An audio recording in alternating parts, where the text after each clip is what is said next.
Well, we're here. It's not exactly a points race for the Belly Up guys here for this invitational event, but just because there's not points on the line doesn't mean they're going to try any less harder. We got some money in the line, and that's definitely going to get these guys to race hard and race fast. My name is Finny DeCuna here with Eric Mickey, and we're bringing you live the Belly Up Invitational here from Las Vegas. Eric, nice to be with you. Yeah, it's good to be back with you, Finian. Excited to be here doing some NASCAR action here at the 1.5 mile Las Vegas Motor Speedway, and with money on the line as well. Yeah, absolutely. Here as we go down to the track and get ready to get this event underway. Qualifying pretty much wrapping up for the most part. Got a few guys out there running on the track, but we normally got a lot of drivers here on track ready to get going. But before that, we got a few names we like to thank and people like to thank for putting this thing on. I can just find the button here. Here we go. Obviously, we're Sim TV here, and again, thanks again to Belly Up Sports for putting this show on for tonight. 120 laps here at Las Vegas. See some other sponsors as well in front of you on this screen now. But yeah, we're talking about money being put on the line. Eric, how much money is going to these drivers? It's not $20, not $50, not even $100. For the winner, at least, they're getting $500 to take home, and that's a lot of cash. I don't. There's very few times I've seen that much cash given away to a winner of a sim race. Yeah, I've been in a couple races that the winner of it gets would get that $500, and it definitely changes your approach to the race when you know that just getting the win in this one race can make you $500 richer. So, and for me, they were team events, team endurance events. For these guys, it's one dude who gets to collect that check at the end of the night, and that's going to make them all drive really hard, I would guess. So I would expect some very close action, some hard-fought action. I can't imagine these guys are going to want to give too much ground to anybody throughout the night. Absolutely, and we'll go through here as the session is just about to tick over here. And we're getting ready to grid for this race. We'll go over some stuff about the track. Again, here at Las Vegas Motor Speedway, constructed in 1996, a relatively recent track in comparison to some of the other tracks on the NASCAR schedule. Has a population of 2 million. Las Vegas, Nevada, one of the biggest cities out there in that part of the country, obviously mostly known for its gambling scene and the casinos there. Las Vegas Motor Speedway, relatively simple track, 4 turns, 1.5 miles, but the racing these guys have been able to put on in this car has been phenomenal. Yeah, these this new high downforce and low horsepower package is going to keep these cars from getting too far away from each other, I would think. Going to be a lot of drafting down the straightaways, probably getting to the next corner by the time you get your best run that you're going to get. And that's going to create some really exciting racing, as we should see a lot of two-wide battles here that, I mean, I look at this as an all-star event. I can't imagine these guys are going to want to give any room. Some of it might end up looking a little bit like you're at Daytona or Talladega, considering what's on the line with the $500 going to the winner. And absolutely, and the guys who got the easiest part of that early on, at least starting up in front, is going to be Nick Massey in the 48, starting on your on pole position. Next to Nick Nolan is going to line up in the 42 car in second place. Moving on back, we got Joshua Sobel in lineup in third position in the 26 car. Derek Lemke going to line up in the 71 in fourth place. Joshua Adams going to line up in fifth in the 95. Jake Roll going to line up in sixth in the 15.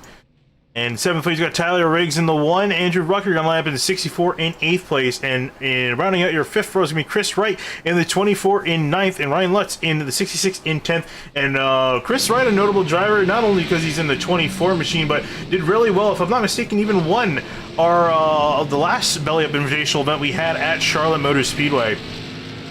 Yeah, I'm also looking at another pretty notable driver a lot of people watching this might recognize. Anthony Alfredo starting 11th. Really impressive in the Xfinity Series this year, driving for Richard Childress Racing. He's coming out here tonight to race against a lot of these sim racers, and they get to prove their mettle against a guy who's proven his worth in the real world here on tracks just like this. So it's exciting just to be able to get that chance to race against that driver of that caliber, and I'm sure he's excited to come out and show these sim guys what it means to race a NASCAR.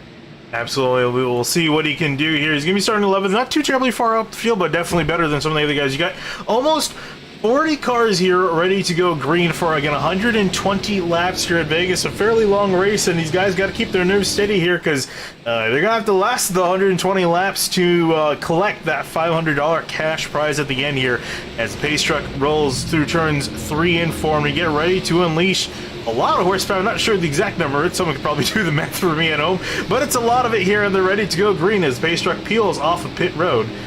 And the field waiting for the green flag to start, and there we go. Green flag here at Las Vegas. Yeah, Nick Massey out there with a really good start of the race, pulling away from Indelicato in second place. That's not going to be that gap for very long, as probably by the time you get down to turn 3, Indelicato is going to be right on his bumper through turn 3 and 4. Yeah, and guys still getting up to speed here, coming out of turn 2, and you see them already starting to fan out down the back straight, trying to make up some positions as we complete half a lap. Indelicato probably cut that lead in half. They're 3 wide for third place behind them. Absolutely trying to get an angle. You see these guys already running up in a pack or looking off of Andrew Rutker in the 64, and there you see the 57 car. Or at least I think it's a 57 car. Oh, I think that's not the 57 on the door, but I believe that's Joshua Adams in the 95. Oh, no, that is not. That is a Joshua Sobel in the 26. Sorry about that. Trying to get used to some of these guys. Don't have the number exactly lined up. He was in the middle of that, was able to get on through. But you see him behind him still 3 wide, and especially Chris Wright in the 24 car. Yeah, the name of the game right here is going to be for these drivers 4th place on back to break this pack. As you can see, they're very close side by side coming off turn 2 right here.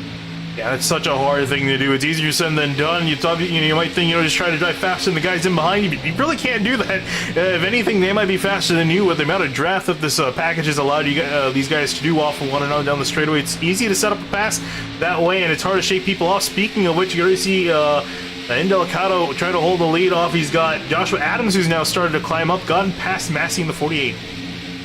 Using that bottom lane, which I think at night with the higher grip levels is a lot easier to make work as opposed to if we were racing here in the daytime where the bumps would really upset the car a lot more. But this added grip is going to really benefit that bottom lane through 1 and 2. Absolutely, and starting to slowly settle out the front few guys. Jake Roll in the 15 Napa car. Beautiful paint scheme on that machine. Contact between the 66 and I believe the 64. Made a little contact coming through the tri-oval. Very fortunate they did not make it any worse than it was. And Ron Lutz already made up some pretty, quite a few spots here. He's working on the outside of the 26 on his scoring. Joshua Sobel gonna get around for that spot and continue his climb up forward. But yeah, and that's what we're talking about too. Keeping your car clean. Again, 120 laps. If you to finish first, you must first finish, and that's gonna be no more true then for these guys here, especially considering how close they are. Yeah, it's 2 issues that these guys are going to be fighting is keeping your car clean while trying to work through the pack to get to the top spots, as we have a battle for the lead with Joshua Adams and Nick Massey down the straightaway. Field screaming down the back straightaway, and Adams looking like he might take this on the outside, which is interesting. We typically seen the run that these guys being able to carry on the outside be pretty significant, and not quite able to shake off the 42 or the 48 car, but is just narrowly going to get them in entering 1. And that's where we're seeing that higher line. It's really difficult to make this inside line work on the exit of turn 2 here. You just need that space, particularly with the lower horsepower these cars have now. The momentum is going to mean so much. So it's going to be really difficult for Massey and that 48 to keep challenging here. The 66 is going to have the momentum as they come off turn 4. But behind them, 2x2, as we expected from the start, with these big rear spoilers keeping everybody together. Yeah, and obviously Derek Lemke here in the back. I was watching him in practice. He was ripping the high line. He's still doing it here in the race. He's been trying to get that thing to work. I don't think... Do you think that outside lane by the wall is going to be working this early on? Do you think that it's going to have to be some rubber put down there first to really start making it work? I'd be very surprised if being that high is going to pay off with these cars. I know before they got the horsepower reduction that high lines, particularly through 1 and 2, really was able to pay off. You were able to run up against the wall and really make a difference. But I think it's going to be really difficult. I think you're going to want to be about a lane lower than he's running right now in order to keep the momentum that you want, while also keeping the inside car from having the room on the exit that he's going to need to keep his momentum up. Yeah, absolutely. And we're already seeing, so far these guys doing a really good job keeping it clean and green in these opening laps, especially it's so hard to do when everyone's so close together, but guys doing a really solid job here completing lap 9. And Jake Roll, notably in the 15, he's slowly moving his way up, making a charge forward. And do you think it's worth charging up this early, or you're kind of a guy that like to sit in line and kind of wait for his moment to strike? Well, here's the question I would have, and I think I meant to ask this before we went live, but do we know if these guys have open or fixed setups in this race? If I'm not mistaken, I want to say it's open. So assuming it's open, then they're going to have a pretty good idea. You don't come to a $500 on the line race without knowing what you have in your car and what your tires are going to do. So they probably have a good idea, if it's open setups, what their tires are capable of. So I would guess they're driving well within what they believe is necessary. But the real problem is, with these new cars and momentum being so key, as much as you want to challenge and be up front and make up as much ground as you can early in these runs, as we just see this massive line of cars, almost single file, getting runs every straightaway, you also have to be aware that the harder you run, the worse your tires are going to be, and you're going to have to really pay the price for that later on in the run. Yeah, looking again at Anthony Alfredo, we pointed out again, our Xfinity driver here in the field, or running, hasn't really moved anywhere so far. He's starting 11th, up 2 positions up into 9th. But again, I think he's one of those drivers that can biding time, and this is kind of really the way you kind of run these races with this package. Turn 4, they go 4 wide down the straightaway, down to 3 wide, 24 on the inside, trying to make the big move. And this is what Wright's known for. He ran a heck of a race at Charlotte and managed to get the win there, and now trying to do the same thing here. He's also moved up quite a few spots, so he's now middle 3 wide again. And Delicado going 3 wide. Oh, contact, 1566 right behind them. Oh, and they're wrecking off in 3 and 4, caution out. Quite a few cars damaged near the front of the field, notable front runners too. You see a few more guys, whoa! Almost get involved here as they're racing on through. Take a look back at what happened here. This is entering 3. Ooh, and it seems the 66 Lutz, I think he just came down, thought he was clear. Yeah, I think he thought that he was clear, and he was just trying to get back on line, because like I was describing earlier, being that high up is not really going to pay off with the amount of horsepower these cars have. I just don't think you're going to be able to make that line work that far up. He was definitely trying to get back in line, and the 15 closing rate was just far too much, which is a real issue when you get out of the gas at all. Like, you're on the gas the vast majority of the lap. Now, we'll take a look at that closing rate again, one last few here before we go back live. You can see the 15 in behind. He's pretty far back. Look how much he closes up, and then in that time, just got into the 15 and the 66 making contact here as they wreck off into 3 and 4. We'll go back live here. Now, big question is, I guess not really much of a question, as it was pretty much answered. I was going to say if these guys want to pit or stay out. 15 laps is a pretty decent amount, but do you think we might see any tire strategy with these guys? I don't have the experience in these cars at Vegas to know, but I do have it at Charlotte. And at Charlotte, you were able to make 2 tires work, at least in our race that was open setup, and you were able to, and you had a setup good enough to do that, you could make it work. But I think right now the safe bet was probably 4 tires all the way around. And seems like from what I'm looking at, everyone coming off pit road, pretty much 4 tires all around for everyone that came on down. 2 drivers notably staying out: Joshua Personette in the 18 car, Michael Goodman in the 44. Not entirely sure why these guys stayed out, because, you know, obviously you stay out in a points race, you know, get that lap lead, you come on down to pit road. I'm not quite entirely sure why they would stay out in this scenario, but because leading laps doesn't really matter, so we'll see here, unless they wanted to make sure they're in the back here. We'll see. Looks like Goodman is peeling off, but Personette, he's still on the track. So if the 44 comes in here and the 18, this to me screams that they are not ready to get up in the pack. They expect more yellows, and they don't want to be caught in the situation like we just saw the 66 and the 15 get involved in. So they wait until the second time by to make their pit stop. That way they have the fresh tires, they have the fuel, but they're restarting towards the back of the field, and they can run their own race and wait till the field kind of weeds itself out a little bit, potentially through a couple of new cautions. It's risky because with the quality of field that is what we have here tonight, I don't think you're guaranteed to have a ton more yellows, but you never know what's going to happen as we go forward here. Yeah, we'll take a look again here quickly at our weather. We kind of breezed by this in the intro. It kind of popped up for a second. Actually, the track temp looks like it's gone up a degree or two. At 80 degrees track temp, 77 in the air. And actually, that's not as cool as I would have thought. I guess, granted, with the air temp being 77, can't really go that much lower. But, you know, for these drivers, you know, how much more valuable is that cooler air for them compared to the hot air? Oh, the cool air is going to make a world of difference. Depending on where they've started their tape, the strategy would be particularly to get into situations of traffic and kind of monitor where your water and oil pressure is at. And if as long as you know where it's going to get too high, you can kind of judge, maybe I'll put 2 or 3 more % on this time and build up to a spot where by the end, you know, you have exactly the amount of tape that it's going to take to make this work. And so that can make a huge difference going forward in the night, particularly if we end up dropping even more in air temp. Yeah, lights on the pace are gonna turn off this time. I get the field double filed up. I'm trying to look here and see who's really piqued my interest so far. I gotta say that 24 of Chris Wright, and I guess I'm a bit biased because I'm a bit of a Jeff Gordon fan, but I think so far he's really proved his worth. He made a really aggressive move at the start, but he's moved up quite a few spots as well, from 9th to 2nd place.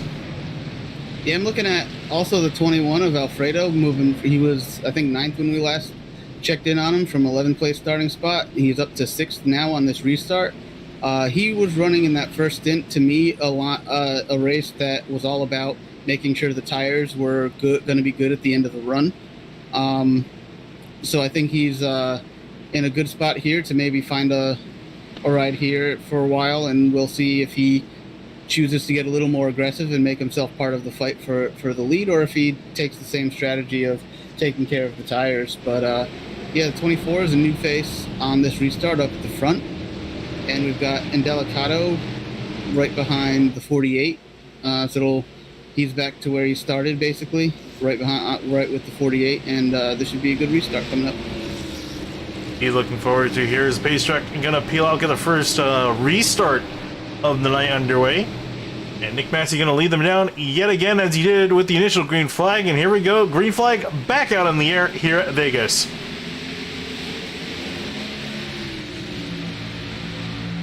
Once again, a really good start for Massey in the 48, but that all goes away with the downforce package they're running, as Indelicato is basically on his bumper as they come off of turn 2. He's gonna have to run. Is he gonna go to the inside? And it seems like he is. He's going to have a look up the inside of Mass here. They're both side by side here, heading off into turn 3. I see a car in the apron. It's Alfredo. He's sideways again. Is he going to save it? Looks like he did, but he went for a wild ride. Going to drop a few spots, but man, what a save. You got to go take a look at that, because I'm amazed he held on to that thing. I am too. That was really impressive. He was able to hang on to that car right there. Came down, you see how sideways back in starts to step out again on him as well, and then finally wrestled the thing under control on the front stretch. Great driving from Alfredo. Is going to drop him back to 14th though, but I mean, he's got quite a bit of time to work on to get that back. And I'll tell you what, fan or not of the high downforce package these cars have now, when you're in Alfredo's situation, you are definitely a fan of it. Yeah, absolutely. It gives you so much to work with here. As you see up in the front, Nick Massey and Joshua Adams fighting it out. Adams around the outside. Looks like he's easily going to take the lead away from Massey to be the new leader of this race.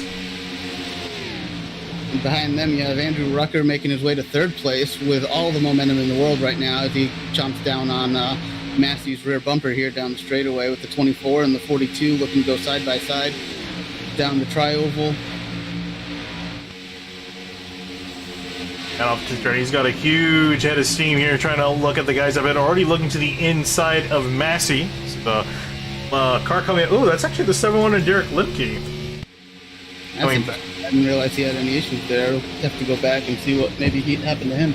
Yeah, I'm not sure if he was one of those cars caught up in the last incident. I didn't quite see if he was, but he's having some trouble. Looks like he might have to retire, as it looks like he's coming back down onto pit road. But back up in front, we got a top 3 breakaway from the rest of the pack, and then we got a second group of guys led by Chris Wright and Nick and Delicato. They're trying to chase down the guys up in front.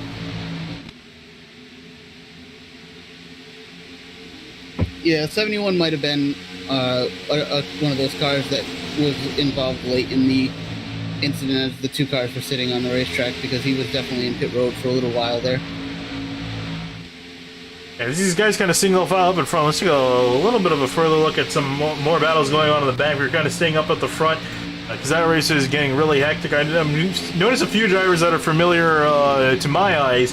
Not only Robert Hill Jr. and Brandon Keefe fighting it out in 18th here back in the midfield. You guys got a long day ahead of him. Robert Hill Jr. has done a pretty good job in some of the other series, especially Spark VR on the hood of that machine. Great company. They have it's a really cool thing because it's a VR bar. You gotta go there and play VR games and also have a drink while you're at it too. So really cool thing. Also Brandon Key in the 5. These guys again still battling out for 17th, but we pick back in the front because these guys aren't letting off at all. As actually Rutger has stolen the lead away. Big move from Rucker. Yeah, I've known Robert Hill for years now, so he's very familiar to me out there. Here tonight, along with a few other competitors I've been out there racing with in the 3-wide series in the past. And now Nick Massey kind of drifting back a little bit. Now he's starting to hold up some other guys. And how about Justin Krasinski? Haven't talked about him tonight at all in the 12 machine, moving his way up the order, up into 4th at the moment, working around Joshua Adams in 3rd.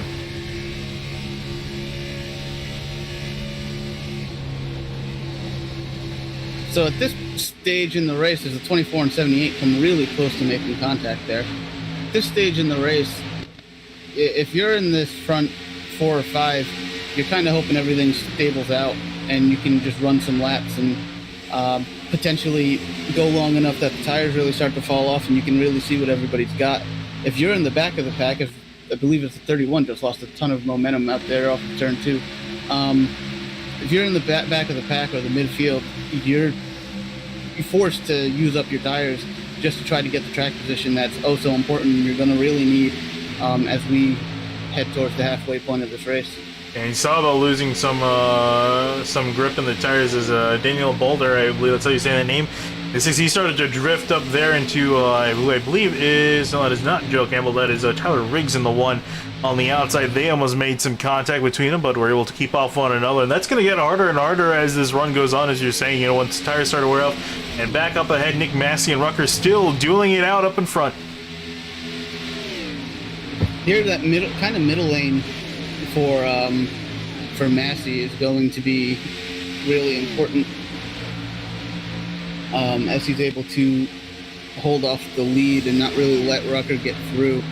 Trying to make that pass on the inside, particularly the longer you go in a run, is just way more difficult as you see Massey get the advantage down the backstretch here through 1 and 2. All those bumps on the inside of 1 and 2 are really hindering the ability to complete a pass. Yeah, it really is hindering because, you keep yourself tucked down there really close. You're just running out your tires more and more, and as you see here, Rucker looks like he's trying to get a run to the outside, not going to quite get it done. How about back here 3 wide for a second? Hello, there's Alfredo already moving his way up, almost made it 3 wide entering turn 1. Yeah, he's like, oh, I can handle a loose car. I'll go for it down here. Riding on board with the 41 machine, doing a really good job. We saw him back in 14th, already back up into 8th, so he's wasting no time getting himself back to the front of the field. And do you think now that we saw him kind of lose, do you think he's learned anything from it, or do you think he's gonna just kind of continue on as normal? I think that what he'll realize, he learned something for it if he gets into the same trouble again, where he's going to know what he needs to do to save it should something similar happen down the road. But I think at this point he's seeing these gaps start to open up between the cars ahead of him, and he's not wanting to let the lead get that far away, so he's got to push. And as well as getting sideways. Like, it wasn't very much, but that's going to hurt your right side tires a little bit there. So he's also has to manage that and hope that that didn't do too much damage, that we go another 15 to 20 laps here, that he's not going to start feeling the effects of even worse tires than he otherwise would have had. We just saw Dean Brown work around Dylan Thomas. He was able to get that spot up ahead. I see some guys still side by side. Can't take these guys up in the front. I can't take an eye off them from a moment. They're always constantly doing something. As Krasneski was trying to make a move on Chris Wright, but right now starting to lose some valuable ground to the guys up ahead. Now we're really starting to see some gaps form. We've seen these guys mostly single file and relatively close together, but now is where the gaps are kind of starting to separate everyone else out. It looks like Rucker and Massey going to continue with a 2-car breakaway.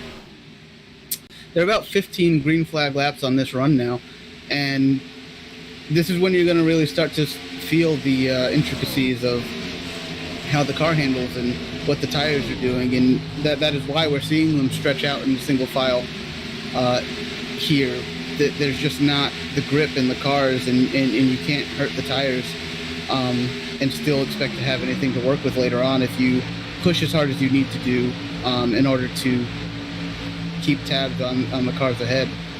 So as Massey kind of settles into second place and Rucker's leading, you got the 24 of Chris Wright in third, Josh Adams in fourth, and Krasneski in fifth.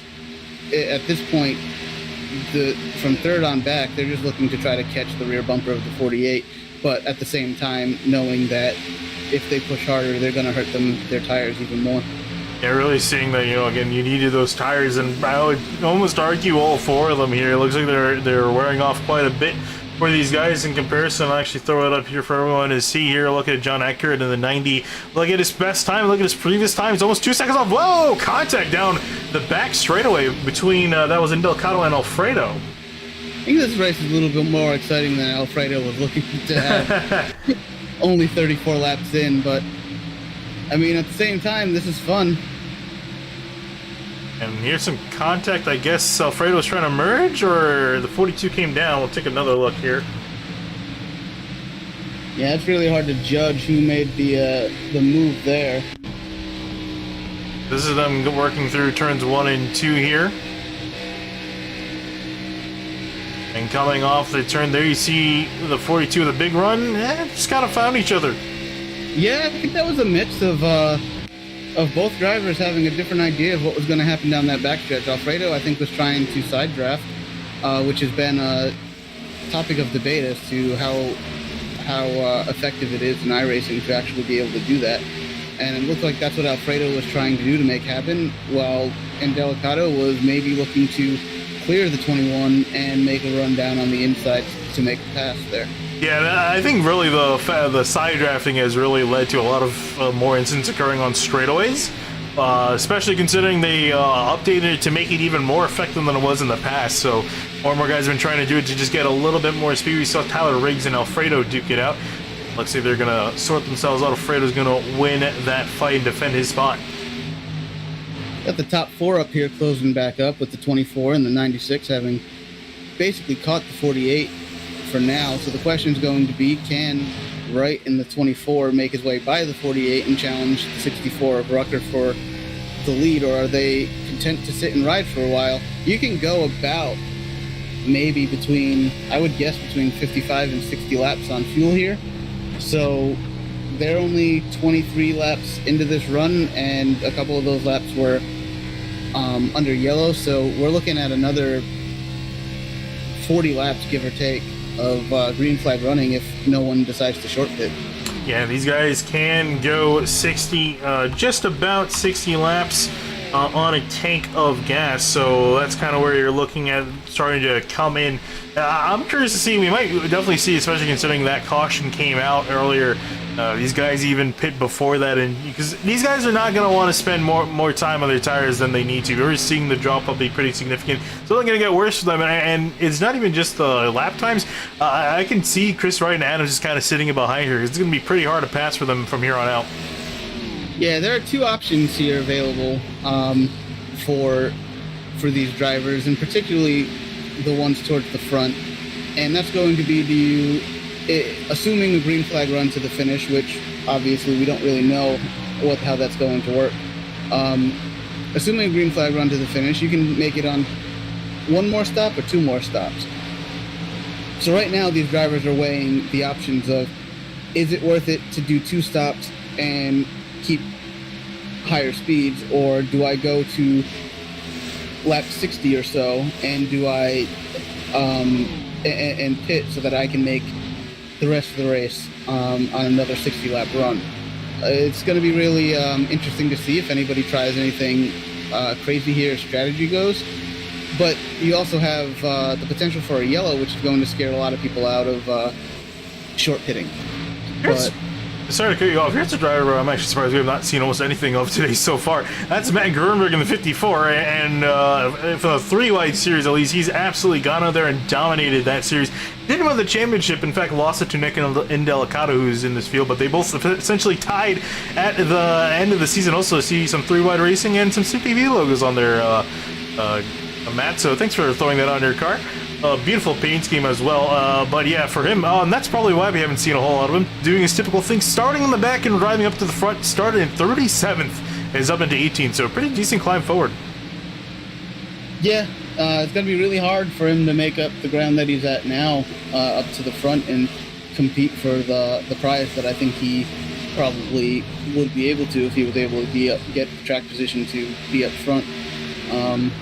Right now, it looks like the battle for second has closed in very tightly between the 48, 24, and 96.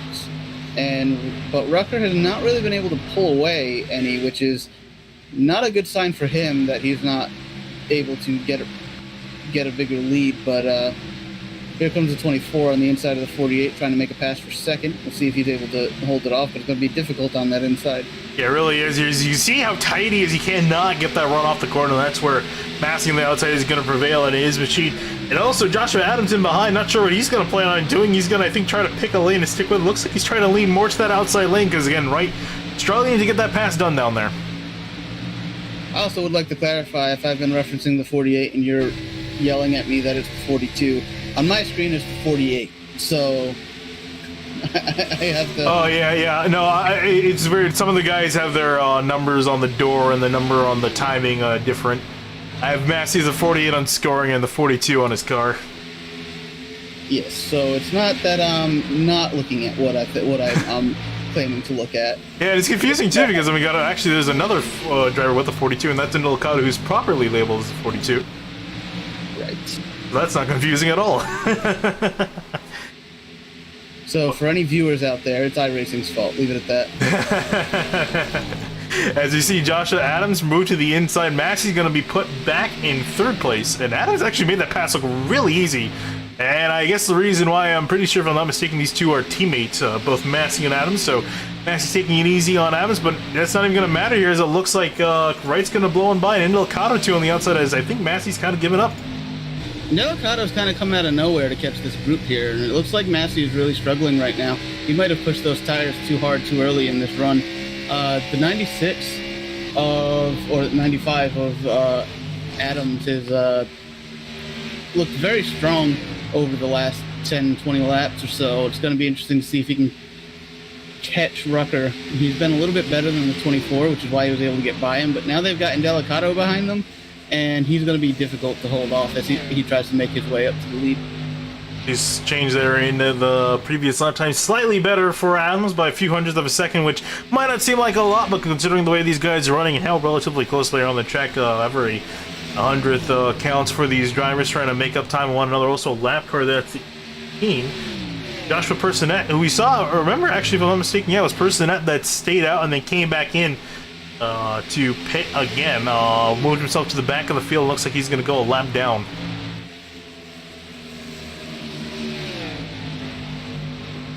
At this point, I believe we've already passed the window to where you would want to pit if you were going to try to make it on 2 more stops versus 1. So I'm expecting all these drivers to make it to lap 60.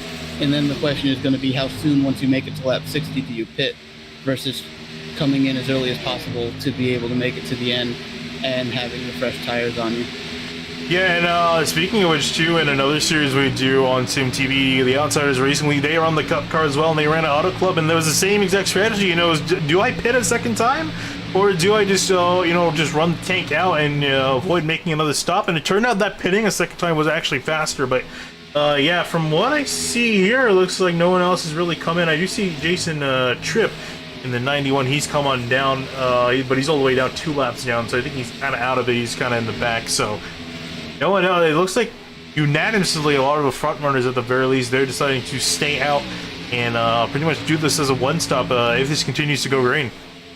At this rate, you would have to pit now at the latest to make a 2-stopper from here work, because you're only going to get probably about 10 to 15 laps of fresh tires over the rest of the field, and then you'll be having to pit with anywhere between 10 and 20 laps to go for that second stop, and that's not going to be enough time to make up the time that you're going to lose in the when the crossover happens, when everybody else comes down. So I think everyone's played it straight up, and they're all going to be coming in on or around lap 60 in order to make it to the end on one stop from here on out.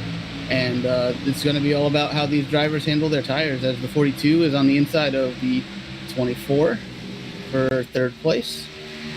Yeah, and Delgado, if I'm not mistaken, I'm pretty sure the 42 is the attacker here in this situation, trying to get on past, and he's looking, both him and Adams are looking pretty fast, and I think it's really just due to those guys saving tires. Now, do you think Rutger's been saving anything, or do you think he's not had to, just due to the fact that he's got clean air to work with? I've always found it really difficult, even though you have the clean air, and you would think that it's easier to save tires because you don't have the air off the cars ahead that are really hurting your drive through the corner.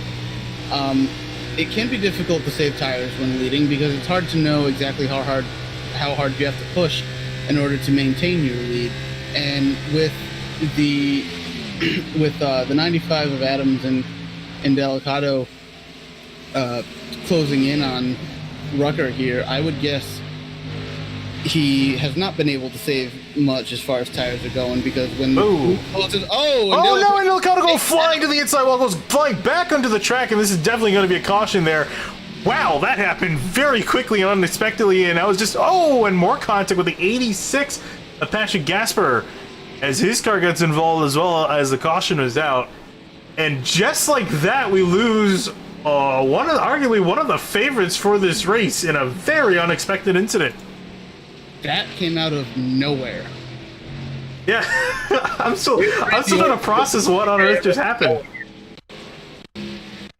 I saw, we were riding on board, we saw there was a lap car there, that's the 32 machine, and just hit him, and he went flying to the inside, and look at him coming flying back across the track. Luckily, no one else, except for Gasper, got involved, but man.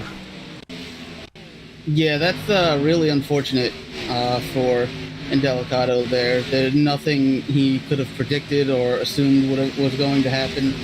Just an unfortunate situation with a lap car that was damaged, taking him out here. And that's got to be really frustrating, and a kick to the gut, knowing you had a shot at $500 here tonight. Yeah, this is Dustin Dewar in the 32 response. We see him hit the wall there, just come up a little bit. Unfortunately, it was right as Delicado was passing by. That's going to be a little bit awkward considering both those guys race in the 3-wide racing league, so going to be some probably discussion between both of them. I'm sure Delicado not going to be too thrilled, because I was just about to say that he's been known for doing a great job at saving tires. That's pretty much how he won the championship in the 3-wide racing league there, Grand National Series that they just had with the K&N car. But that takes out Delicado out of the equation. There's no way you can come back from that, as we see pit stops underway here. Yeah, and this is going to be all 4 tire stops as they're just outside their window. This is going to be really interesting, because now you have a matter of saving tires, but do you also try to save the fuel in case it goes green to the end? Because we have 65 laps to go, and I don't think you'll be able to make it that far on fuel without saving. Yeah, you're going to need to save quite a bit. My exact number, and I've kind of done these fuel calculations on my own. I ran a few laps and just kind of multiplied it out. Was that I managed to do 58 laps per tank. You can kind of stretch that out, because once the tires start to spread out, you have a little bit more off throttle time. You might be able to save a little bit here and there. When we go green, it's gonna probably be 3 more laps. It's gonna be really close. You're gonna have to go maybe 62, 63 laps, which is almost in the range of being able to do it, but not exactly quite. And then it all boils down to the question: at that point, is it worth just deciding 30 laps in to come down and pit, or do you not think these guys might have enough time to make it back up? Well, I can tell you what I would be thinking at this point if I'm in this race is, along with being bad at fuel usage, I can't stand having to save fuel. So I would be thinking, if it looks like we're spread out and we're in a period that looks like it's going to go green, similar to what we just had, I'm going to split this 30 in about 30 laps and come in with about 30 to go.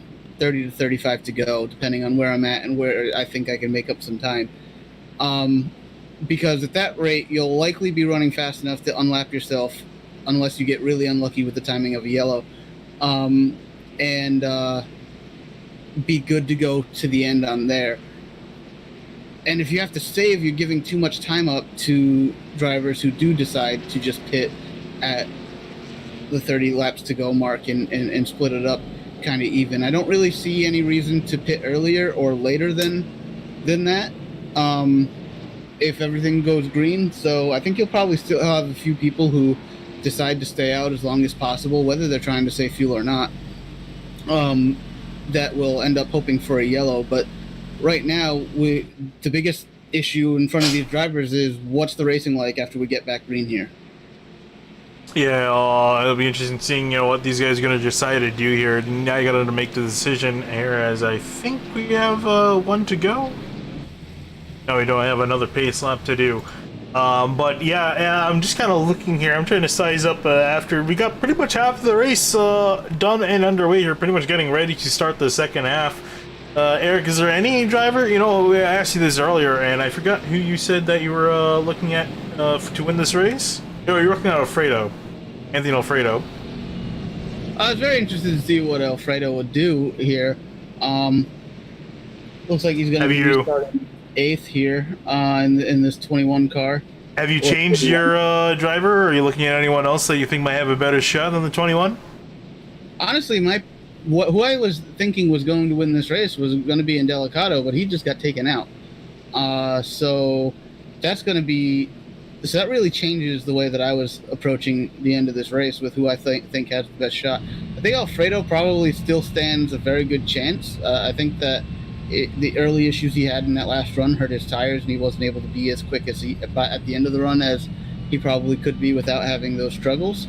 But we also have to look back at 11th place runner Matt Grunberg, who has been very fast every time I've ever raced against him. And he could very well be the spoiler to the party up here of Rucker and Massey and Wright, who have been up, and Adams, who have been up front for the majority of the race so far. Yeah, and also he is taking quite a while to get to the front, because typically out of the races we've done in the past with them have had 25 to 30 cars, so it's a little bit less drivers to work with. We had 43 guys take the green flag in this race, so he's had to take a little bit more time to work up through the order. He's up into 11th. He's still making some really good progress here, and once you start to get around 10th place, I think you can effectively say you're near the front. So I think now he can really start to get down and get his hands dirty and make up those final crucial spots to really get up there. We'll have to see, though. We haven't exactly seen him with Rutger, with Adams, with Wright, with Massey. Those guys have been dominating this race so far and looking to be the clear winner, clear favorites to win this race. So, but he's still lurking. You can see them there in that fluorescent yellow and white car, that Ford Mustang looming there, trying to get to the front. Now, one last shout out again to Belly Up Sports for putting this on. They've been a great partner to work with here for not only Erskine but also the invitational events that we've been doing. Charlotte was a blast to do, and so far this race has been really entertaining, and this thing is far from over. We got a bunch of guys that are looking like they can take home those $500. We'll have to see here as we get ready to pretty much kick off the second half of this race. Pace truck in, Rutger gonna lead them on down, and here we go, back racing at Las Vegas.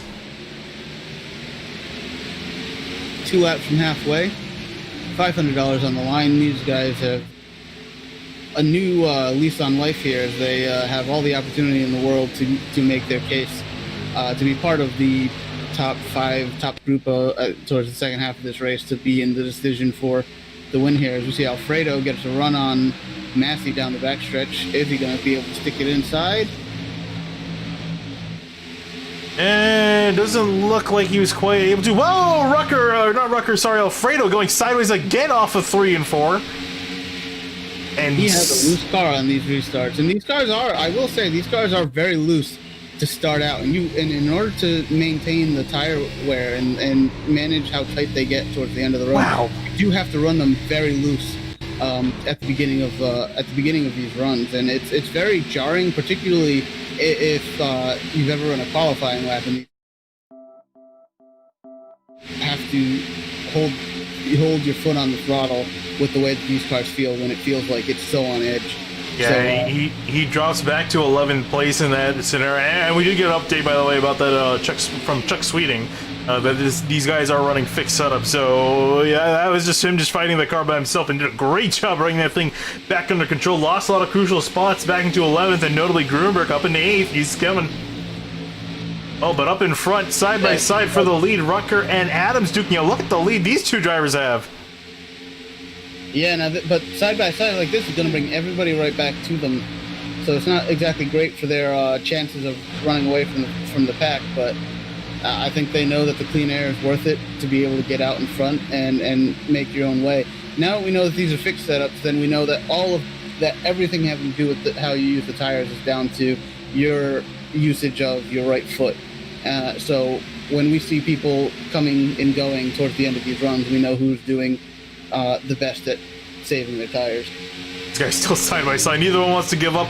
That time at the line, I'm not sure what the gap was, probably somewhere in the thousandths of a second, as they're still side by side off into turns 1 and 2. And meanwhile, a big pack forming up in behind Chris Wright. They're starting to really lose time, and I'm not exactly sure why. No, Rucker and Adams are very close to coming together off turn 2 there. Adams getting the better and taking the lead solidly, but behind them is about a second back is this pack for 3rd place that are all big block up there. That was from Krasnetsky on Josh Etker. Haven't talked a whole lot about the T-Mobile machine. I'm pretty sure that's the sponsor on that 90 car, but he's also been kind of looming up inside the top 10 for most of this race. Now starting to move himself inside the top 5. As a T-Mobile user, he's got a soft spot in my heart for. I wish I was oh no! As you said, Alfredo in the background, he's going sideways on the front straightaway, and by himself it seems he's going to wreck out. And another caution in the air. I think we're very fortunate that more cars were not caught up in that incident. Not really sure what happened there. Yeah, we know he was fighting a loose car, and again, that was determined that it wasn't by setup, it was just by him, the way he was driving. Oh, he had a lot of help from Gerald Campbell in the 3-1. That's what got him loose, and seems to have some more help getting himself turned around, but that is really unfortunate. Yeah, it is. Not much you can do about that. Looks like, let's see here. Now the 31 got loose himself, and then had a little bit of help getting turned around by, I believe that was Tyler Riggs in the one that kind of finished him off. Yeah, it's unfortunate that another car was involved in that there, but considering where that wreck took place, it was a good thing not to see more cars get involved in this one. But very unfortunate for Alfredo to get caught up in this. He was a victim of track position in my mind in this entire race with how loose the car was, but that's part of it. You got to be able to handle all situations that are thrown your way, and he was just never able to break that barrier of the 5th or 6th place mark to be able to get up towards the front as everybody's headed down pit road again.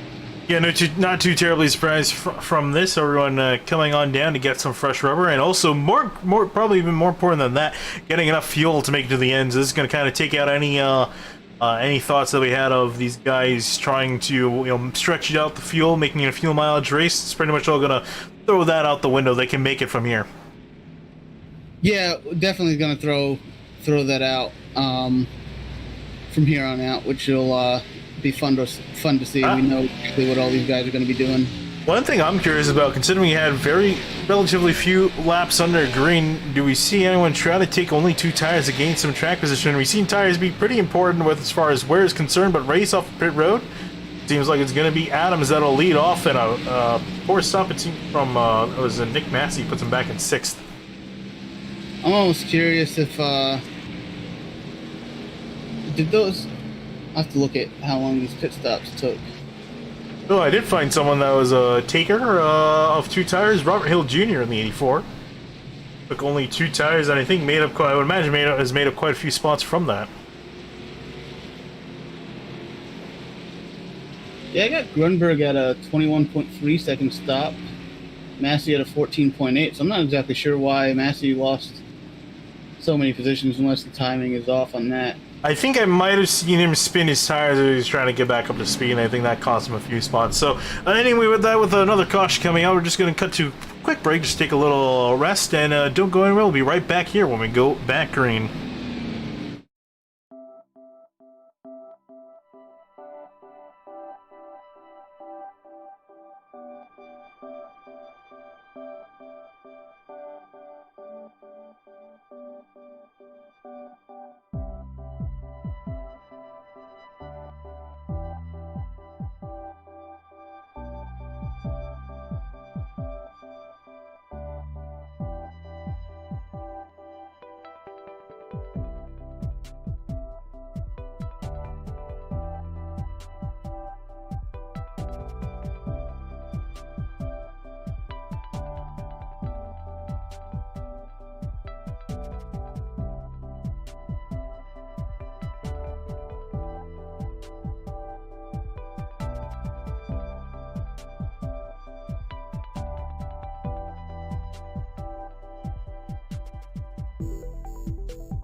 and we're back live here with the Belly Up Sports Invitational here at Las Vegas. Oh, we got the caution actually extended. Just not sure why. I think I had to get some guys in the back sorted out. We'll go for one more pace level. I'll give us another lap to set the stakes here, as we're going to have just under 50 laps to go. I think 49 laps to go now when we go back green. And notably there, closer to the front, Matt Gruenberg up into 7th place. I think now it's safe to say he's going to be one to watch. Yeah, he's definitely part of this now. He didn't really make a huge statement on that last restart, so I'm curious if that was a little bit of tire strategy, just taking care of that to make sure that they're there by the end of a long run. But we'll see now that he's starting 7th, if he's going to make sure that he gets his way up into the top 5. Yeah, and also Caleb Thomas, who we also haven't really talked about him. He's also up near the front, going to be restarting in 8th position, started back in 20th and up in 8th spot. So he's also moved up quite a few spots. I am a little bit surprised while we're still going through some drivers. Nick Massey, he's kind of fallen off the pace a bit. It seemed like he would be a top 3 driver for most of the night. Slowly trickled back into 6th. Are we concerned about him, or do you think he'll, after this restart and new tires, do you think he'll get that McDonald's machine to the front?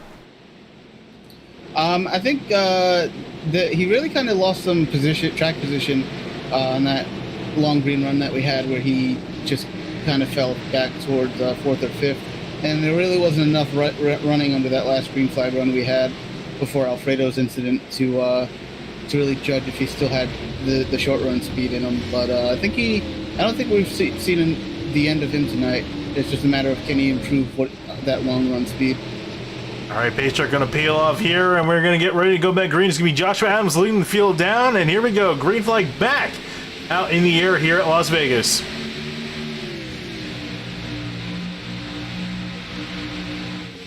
Oh, and already 3 wide to the outside. Rucker wasting no time to get near the front. It looks like it's going to be Wright that gets ahead of him, and now it's going to be Krasneski up in 2nd place, highest he's been so far tonight.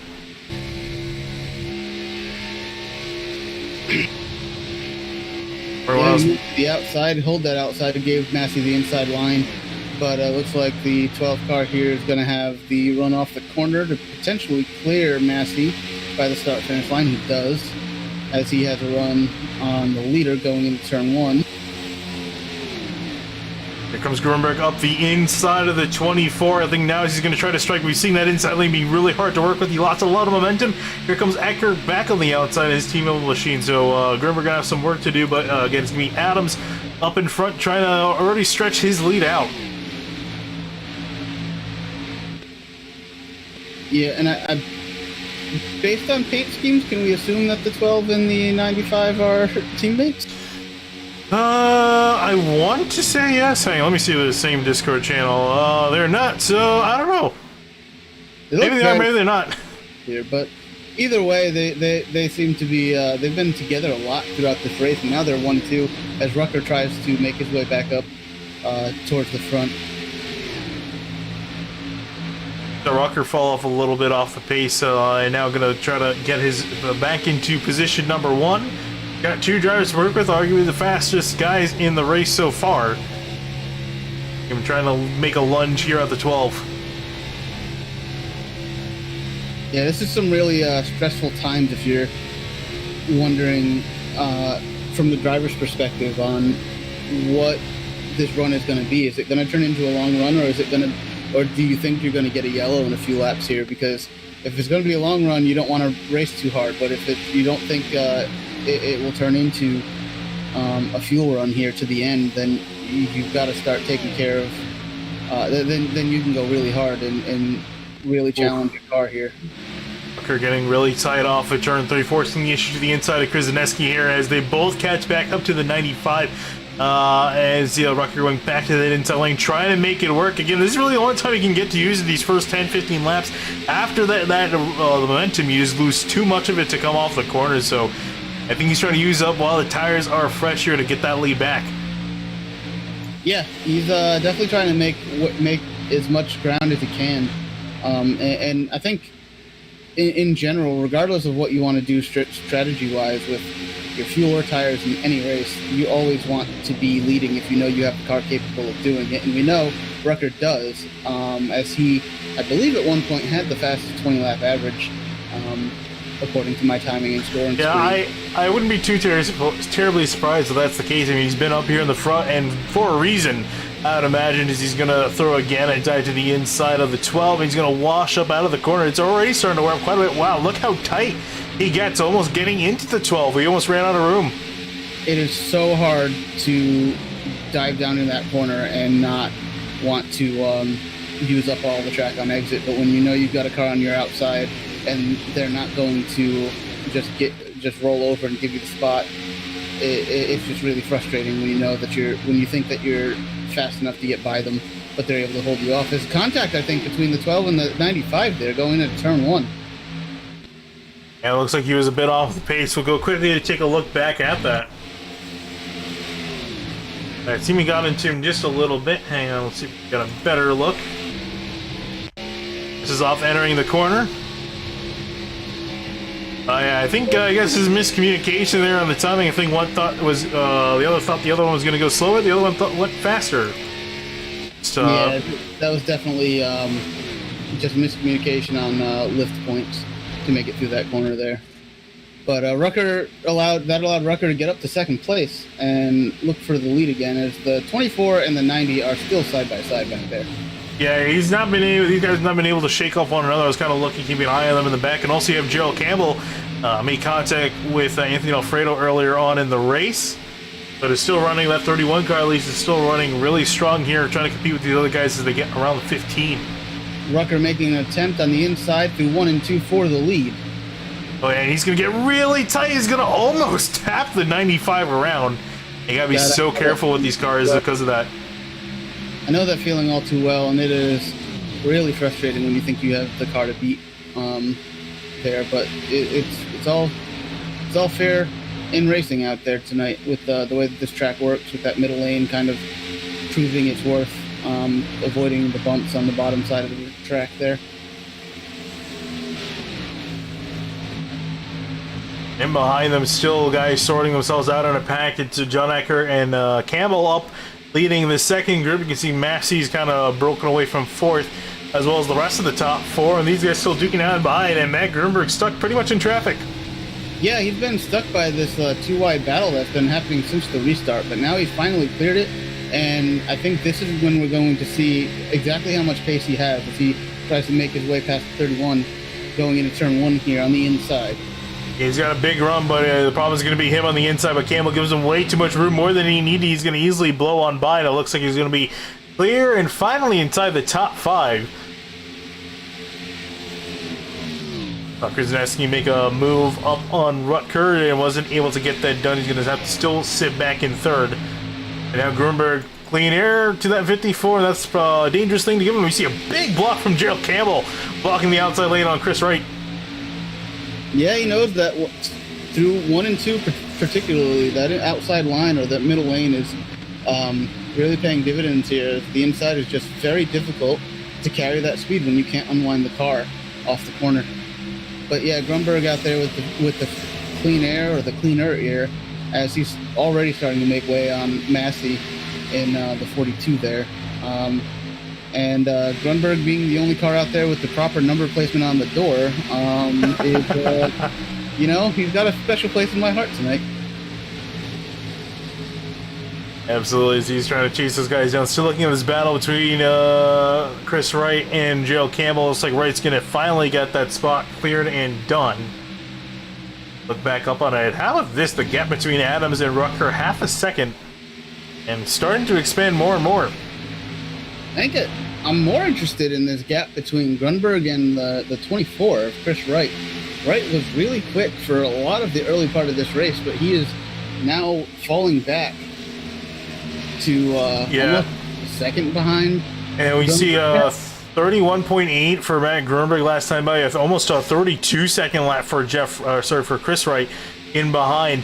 And so he's losing Grunberg at almost 0.2 of a second a lap, and that's a big gap to lose someone by. As you see up ahead, Massey and Krasinski go at it. Massey's caught back up to third and now fighting for the spot. And this is going to help Grunberg with a run probably off turn 2 here as these guys stay side by side. It's just going to be a matter of what kind of run and does he have anywhere to take it. Looks like he's going to stick his car outside, try to get to the 48. Oh, backs out because the 48 looks like he was going to block. I'm not sure if Grunberg made contact with the wall there, but it was close. But now he has the line on the outside to try to make this pass on the outside of the 48. And he's got the preferred line going down the straightaway into turns 1 and 2 here to make this all work. But Massey's coming back on the 12 for third place. Yeah, and you did a really good job backing off. It's kind of one of those things, you know, do I back off? Do I make the guy go out wide? Is the caution out? And it looks like it's for James Cato and a few other cars. I see also Hill involved on the front straightaway here. It's going to bring out another caution this race. Let's take a look and see what happened between these guys. Ooh. Yeah, that was a big one. Looks like some miscommunication on where drivers were down there. I think maybe... Is that Hill in the 84? Yep. Thought that the car on the inside was going to be underneath the yellow line, the white line there, but he wasn't, and they just unfortunately made contact and had a pretty significant wreck. Yeah, I was surprised that Hill made the move because you might want to assume that everyone's going to go down there that line, but that is the worst thing to do when you're racing, is assume that the other driver is doing what you think they are, because good amount of time, especially like in a situation like this where they don't. Yeah, I'm gonna go back and look to see. There was a really good maneuver there to avoid any contact, and I'm not sure who it was. Second car through was not able to get through so successfully and made more contact, but trying to look to see who that was that came through and kind of weaved in and out of both these cars and avoided them. A little bit of a slow-mo replay here of these guys. So at this point, Hill is just looking to get down to probably the white line, assuming that the car to his inside is underneath it.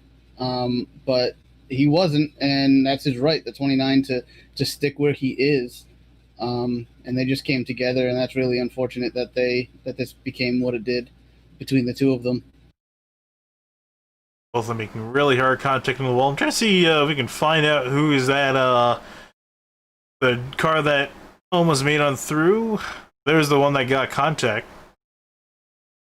Yeah, it's this black car coming through here. He goes to the outside of the 29, and then it's like, oh no, I gotta go left again. Whoa, oh yeah. It's coming down. That was some really good maneuvering, and unfortunately the car that tried to follow him through was not able to successfully complete the same path. Off pit road, it looks like we have the 95 followed by of Joshua Adams, followed by Rucker, then Massey, then Krasneski, and I have right now the 18 showing in the lead with yeah. Person that has stayed out in the lead, I would imagine he's going to come down pit road. He's going to be eaten up alive if he stays out with 24 lap older tires. This is not the time to do that with 30 laps to go or about. Yeah, I guess he's just trying to survive, and he'll come on down. There's a few lap cars also coming down as well. So I'll give the lead of the race back over to Josh Adams, and it's Rutger, Massey, Krasneski, Campbell. That'll be your top 5. Grunberg, I'm a bit surprised at this point. I mean, he had the clean air to work with a little bit, but just hasn't really been able to get up through these last few cars. And I mean, that makes sense. You know, the last few cars are going to be the hardest. These guys have been leading the race this entire time. Yeah, and what we saw in that last run was he got stuck behind a two-wide battle that just lasted forever. And so he didn't really have much of a choice to do anything but to kind of lay back and wait for one of the lanes to prevail so he could follow through. Once he did that, he cleared and then was able to start running down the top 4 or 5 cars. But then you get that yellow, and now he looks like he's going to be restarting in 7th. So he didn't look like he had the best pit stop of everyone either. So he's right outside the window of where you expect him to be able to go up there and be part of the lead here. I think he's really looking for a longer green flag run than we just had in order to show his worth here, because starting where he's starting, it's going to be difficult to clear the traffic and keep up with the top 3 or 4 cars. And yeah, I mean, we're not going to have that many more laps. There are under 30 laps to go, so from here on out, you're pretty much stuck with the amount of laps you have left, and he's not going to have any more to work with if he's expecting a longer run. It's going to be pretty much a sprint race to the end with under 30 laps to go, so he's I mean, you pretty much got what you got now. If a caution comes out, you can get fresh tires, but other than that, you're not going to be making a trip down pit road for any reason, unless you have a damaged race car. So he's going to kind of be stuck there. It's going to be tough to see and interesting to see what he's going to do there, try to negotiate around traffic and get some clean air on that nose. At this rate, with what's on the line, the $500 for the winner, let's not lose sight of that. Yeah, and sorry to cut you off, I just wanted to point out one really crucial thing. Is that we do not have green-white checkers for this event. If I'm not mistaken, I'm pretty sure I remember double-checking that when I was joining the session, that it was disabled. So if this race ends under caution, we're not going to get another restart to get that back, so that's going to be very crucial. That makes a huge difference in how you handle that last that last 5 or 6 laps if you're in the battle for the lead here. But you got $500 on the line. If I'm in this race and I'm in the hunt for, if I'm in even like think that I have any shot whatsoever at this, another yellow comes out any more than 5 or 10 laps after what we get, but before the end, I'm coming in for probably 2 tires if I come in at all. Yeah, get that track position. And the big thing too is that without green white checkers, you can't afford to wait until the last lap. You can't assume that this race is going to go green until the end. And if a caution does come out, that's going to be it. So with 5 laps to go, you're going to really have to start trying to fight for that lead, because if a caution comes out, if you waited and a caution comes out, that's it. You're not going to be walking away with $500. So I think it's going to be a lot of mind games for these drivers, when to decide to push here as these laps wind down, because you're going to have to make a decision and hope that it's the $500 decision. Yeah, it's going to be huge as we get to the end if we keep getting yellows, because that's when you really start to sweat about what's the right decision coming in versus staying out, and how many laps does it really take under green flag conditions for the tires to make a difference if you come in and get new ones. But these guys should know that by now. Every time they pit, they should be checking their tire wear, seeing what the left tires are doing versus the right, and they should be able to judge how many laps they can go before the 4 tires are going to be worth it versus the 2 tires or no tires and just staying out for the track position. But I think the key point is if we go 10 laps and get another yellow before the very end of the race, you will probably see all these leaders come in, and that's going to be when you get cars doing 2 or staying out who really haven't had a shot in trying to make something happen, and that's where things could get really interesting. So don't go away anytime soon here. This is far from over. Yeah, we've had 4 cautions this race so far as we set to look to go back green here at Vegas. The pace track gonna pull off here for what very could be the final restart of this race. Adams leading them down, and the green flag flying back in the air.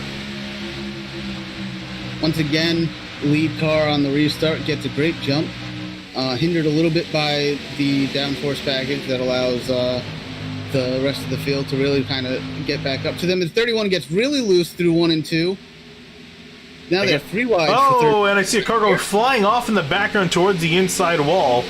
Not sure what it is, but it looks like they're going to stay off the track. They're going to remain green.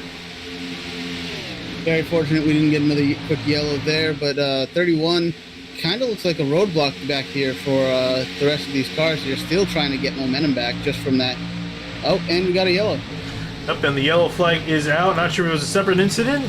And trying to see who it was involved. Balder, I think. I'm not sure if he was the one that we saw off. Oh no, this seems to be a separate incident area. We'll get a look.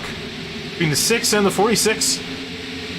46 car just gets loose. That's Kyle Hanshaw, I believe, and that machine goes flying into another car, slamming him down pit road. He goes for a spin. This is Daniel Balder in the 6 machine, and that will bring out the caution. Not sure who he hit there, but he sent someone flying down pit road.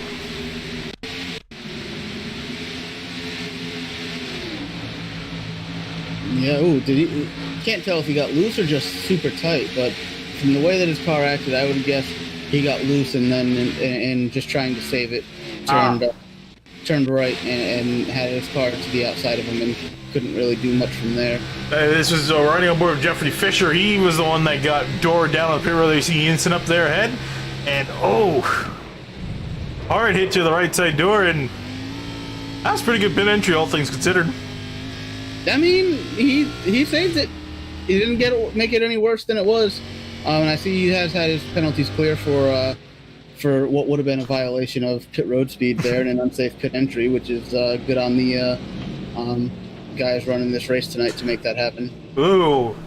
Pit road is open this time by, and you can see a lot of people staying out, but I also see quite a few people coming in, maybe not. Ooh, a lot faking out down on pit road. That's where we got tricky. We only had a few laps under green, and it's worth a little bit of time to have those fresher tires, but is it worth enough compared to the track position you're going to lose by coming back in? And the majority of the field decided it was not going to be worth it to come back in. I want to take a look here just on how much the trickery we saw here as we were approaching pit road. A lot of guys are trying to maybe force some guys up in front to maybe come on down. Because that's the thing about it. Nope, he's going to pull off. I see that's Campbell down. He's going to come on down, and there you're going to see nearly everyone else say, nope, I'm going to stay out. So have you ever bothered with those kind of moves coming to pit road? I do it for a reason people think, another reason that people don't. I try to go to the people up in front of me to think that I'm going to come down pit road. I don't do it for the people in behind. I think that's what a lot of people try to do, and there's like no point in doing that. I try to like pull off and be like, oh, I'm going to come down pit road in the back. You have a few guys come up in the front, and then you just kind of pull off the side. I think that's what we saw a lot of people do. Yeah, for me, I don't think I've ever made a decision in regards to coming to pit road that I didn't want to make myself. I don't feel like I've ever been duped into pitting when I didn't want to, or otherwise wouldn't have wanted to.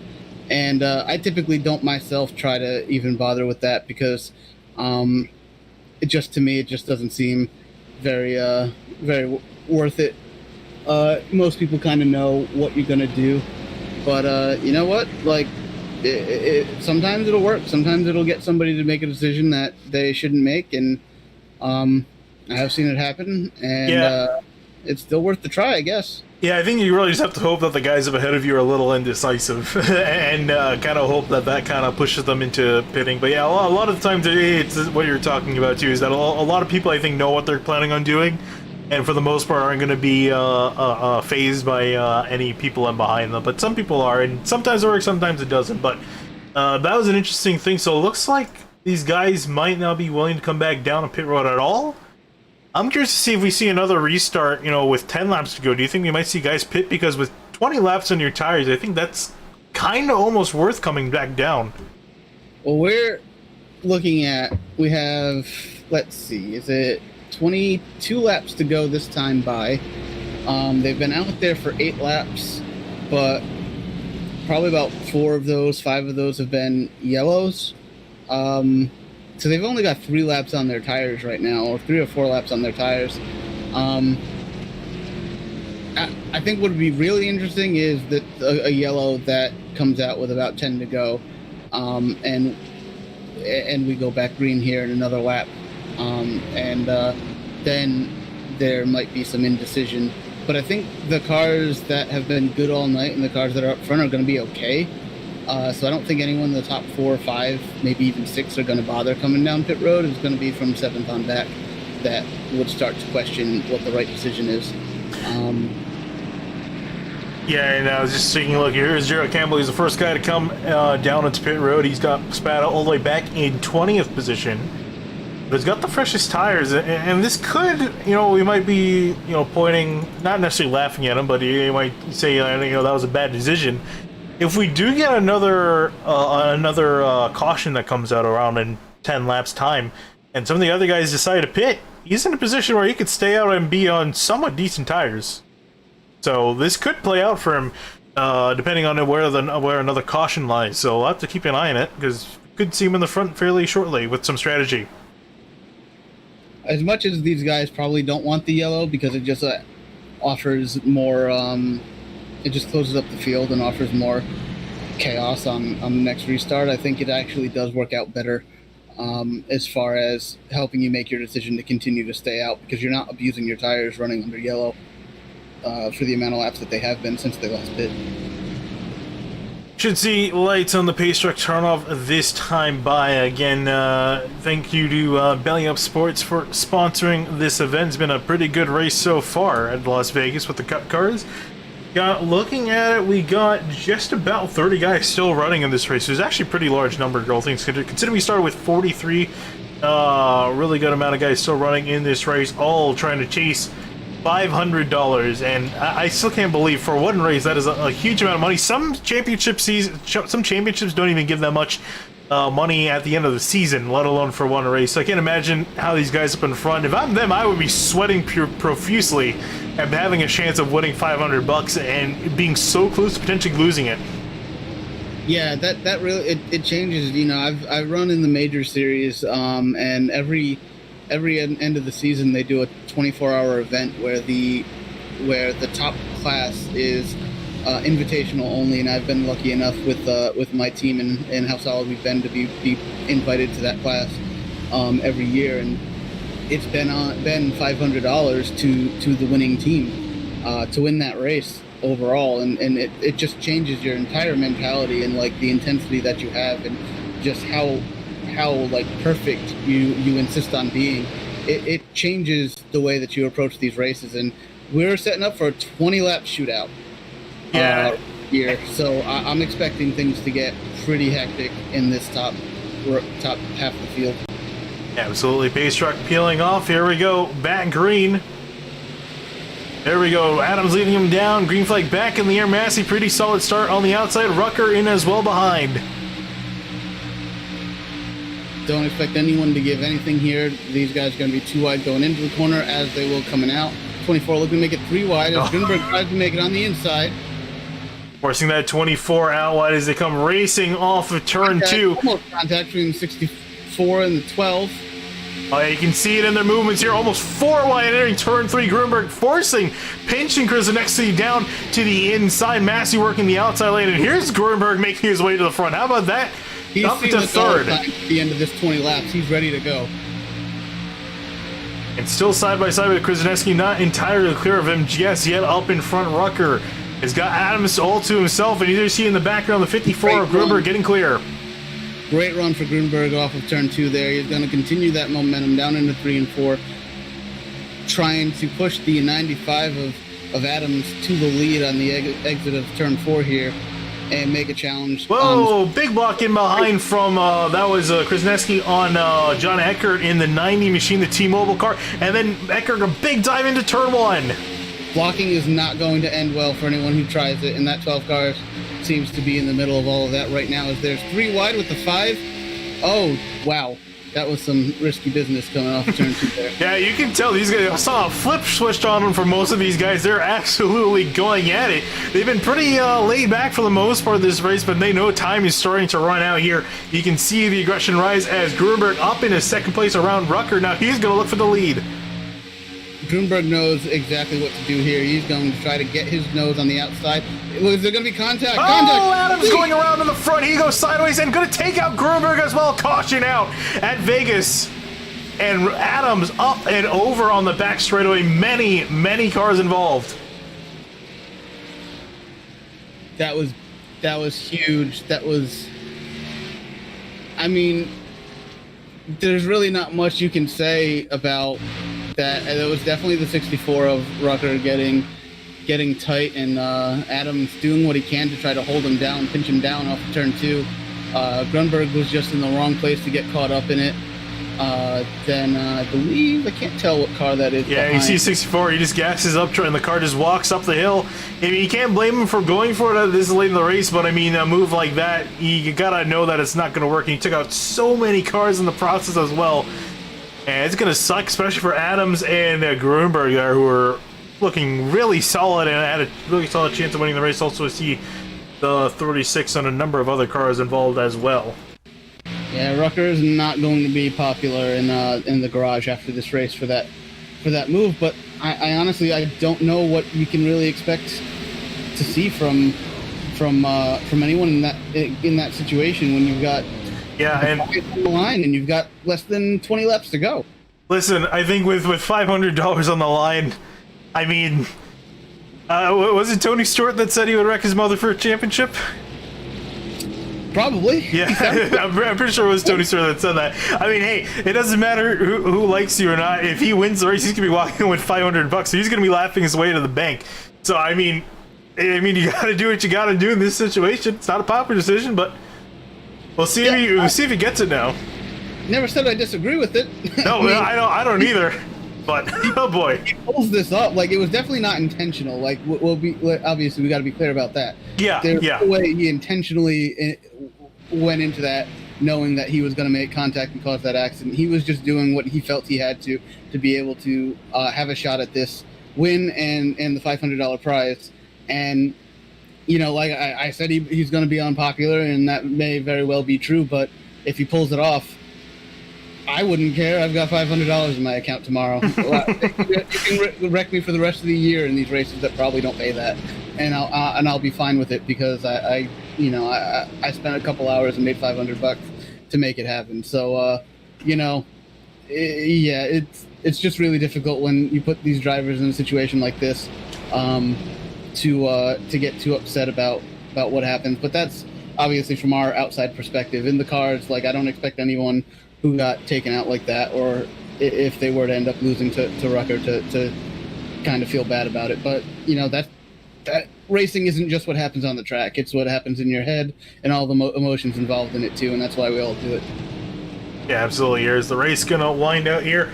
Looks like no one's gonna bother coming down on pit road at all from here on out. It seems everyone's more or less happy with what they got in their race cars. Of the drivers, I think, to pit under the last caution, I think, was Josh Rubin here in the 2. He's the leading car in that, up into 11th place. I don't think really 10-lap tires, if that, are going to matter too much, so still keep our eyes up in front. And now is where it gets interesting here, because we're going to get a restart with very few laps left. If we get, I think, 5 laps into the run, this race is going to be over. Yeah, no one in the top 6 or 10 are going to be coming to pit lane from here on out. Too many yellows since they last pit that the tires are not going to be not going to fall off enough to make it worth coming down to pit lane. But we just saw all hell break loose after that last restart with everyone getting so intense. But yeah, I think we're coming up. We should be coming up on 1 to go this time by, I believe, and we're going to have just over 10 laps to go. So you've got 5 or 6 laps before the race is over, regardless of what flag comes out. So the intensity, as much as it was intense for this last restart, is only going to go up another 10 notches. Yeah, I was going to say, I can't imagine getting more intense. You saw guys throw blocks, some guys making a 3 wide very late into the entry of a corner. And yeah, this gets any more interesting, man. I think we're going to see a lot more wrecked cars near the front of the field. And I also just want to point out, we got some other players that we have not mentioned at all tonight. Joe Francis, I haven't said his name the entire broadcast. He started in 21st, so was all the way up in a 4th. He's got a pretty good shot at winning this thing now. 4th on the restart, yes. He's got an opportunity to make something happen here, on that outside lane. Yeah, Zishan Dura, another driver we haven't talked about, races in Erska. Normally, haven't mentioned him tonight, started 29th up in his 7th place. And James Miller, another driver from iRacing. I really like those paint schemes. They really did a good job with those. Started 39th with Grunberg up in 9th. That'll be the second car that I've seen tonight with the proper number placement on the door. Yeah, I'm glad at least a few guys managed to sort that out properly, because it is very confusing when they don't. But Rucker going to be the driver to lead them on down. Here's to see how the rest of this is going to play out, because I know Massey for sure is a teammate with Adams, and I think I would assume by association that the same paint scheme on Kuznetsky is also got the same similar paint scheme on his car. I'm curious to see, do you think these guys are going to race Rucker just a little bit harder? Or do you think they don't even care about the teammates, they're just concerned about $500? Well, yes, I think they're definitely going to be out for themselves here. And knowing that whoever gets the best of it is going to take home that prize. But I think what that last incident does, it doesn't give you the right to go out there and just dump Rucker for the win, but it definitely gives you the go-ahead to be a little bit more strict or a little bit more aggressive with him than maybe you otherwise would have been to this point, because you've seen that, obviously, like we've said, it's definitely not an intentional move, but in his aggression to try to make sure that he had a fight for that lead there, made that wreck happen. So anything that happens to you from here on out, you got to be ready for it, and you got to just accept it from his perspective. So it's going to be a lot of fun to see what happens here, and I think it's going to be an 11-lap shootout when we go back racing. Yeah, it is. There's going to be very few laps at anything. We're going to maybe have one more restart if we get a caution quick enough, which, again, with the way these guys have been racing, that very much is on the table here. As these guys getting doubled up here, if it wasn't a spin before, it is now. As they come out of turn 4, pace truck going to turn off on a pit road. We get ready to go back green. There you go, back on the gas. Green flag here again at Vegas, and a great start from Krasneski in behind in 3rd place. Yeah, Francis taking it to the inside of Massey for 3rd place here. Is he going to be able to clear him by the time? Looks like he is going to be able to clear him by the time they come off of turn 40. Massey's even under attack from the 90. Francis has a run on the 12 for 2nd, but 12 has a run for the lead, but as the door closed on him, they're side by side for 2nd place, going into 3 and 4. Oh, and here comes Massey with a big run on the outside and behind them. John Ecker also pretty much in the middle. There's nowhere for really him to go. And I see Brandon Key in the 5 car. He's making a move to the inside. He hasn't really been too close to the front all race. Now he's starting to make some moves up here in the front as we start to get double file out. Krasneski swinging out to the outside to make a move on Rucker. Big run on the outside for Krasneski as he looks to take the lead entering turn 3 with Massey, and he's got all the help behind him on the outside here. Everyone knows that outside line is going to be where you want to be to get on the exit of these corners coming down to the start-finish line. But Rucker moves up, try to make a little bit of a block. And Krasneski not exactly able to get clear just yet. He's so close to being able to do so. And he's going to charge really hard through turns 1 and 2. Rucker going to slide up yet again. Massey also trying to make a move to the outside. And at 64, he's going to be stuck to the inside now. The unfortunate part for Massey is if he doesn't clear the 64 at some point soon, he's not going to have anywhere to go with any run that he has. I don't think Krasneski is going to allow anyone to get to his outside here. So the pass is going to have to happen on the inside lane. Krasneski still not entirely clear as Rucker throws it back up the inside really hard. We've seen this before. He's going to get really tight coming out of turn 2. Backs off. That's going to kill his momentum down the back straightaway. Look at all the positions he's lost. Rucker does not lift there if he did not just have the incident that he just had. Going to fall back. Jason Dura got past him on the outside. He's going to take 4th place away, but up for the lead, which is where we're going to be looking at. Right behind him. Oh yeah, I see some car dropping down the order. Is Dura down the front straightaway and going to be stopped there as well. Another car involved as well. And oh boy, I think we're going to get a restart. It's going to be close. We'll have to check and see. There's 6.5 laps to go.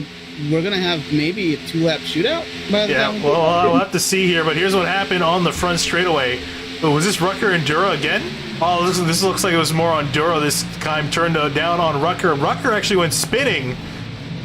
And you see the 78 and the 1 get collected as well.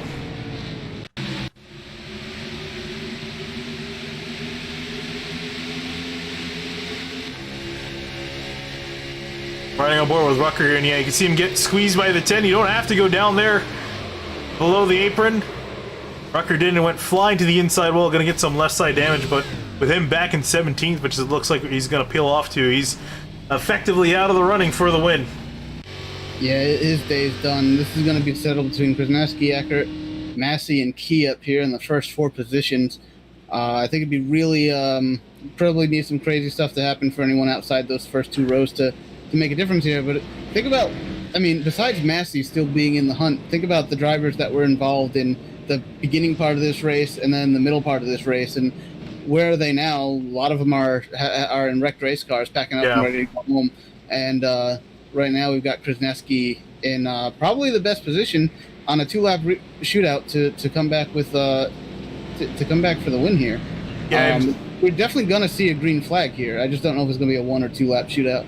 Yeah, it's going to be the interesting thing because iRacing mess with the cautions here. I don't know if this is one of those tracks where they actually shorten the caution, because I know at Charlotte there's definitely a problem where the cautions are really long. I think they've also been had 1 lap extra of pacing here tonight at Vegas, so we'll have to see. I do agree with you, though. We'll see a green flag, but the big question I think on everyone's mind is this going to be 1 or 2 laps, 2 laps to shoot, because it means quite a bit, because it takes these cars effectively to get to speed. It takes them 1 lap. Yeah, and my assumption here is that Krasnowski's going to get a great restart, and probably not going to be challenged until they get to turn 3 on that first lap after the restart, where he'll get challenged from whoever gets the best out of turn 2 behind him, which Massey is going to be restarting P3, so if the 12 is going to restart on the inside again, that's going to give him probably the best chance at a run down into turn 3 on this opening lap. And if it is a 2-lap shootout, Massey's going to need to have the best turn 3 and 4 of his life to be able to set up a pass on the final lap. Yeah, and remember, Nick Massey started on pole. We haven't seen him up in position number 1 for quite a while. In fact, he's only led 14 laps of this race so far. But I mean, doesn't matter how many laps he lead in this event, except the last one, and he's got a good chance of doing that here. As I think we're definitely gonna get 1 or 2 here. I would think this is 2 to go, so I think it's looking like we might get 2 laps to go.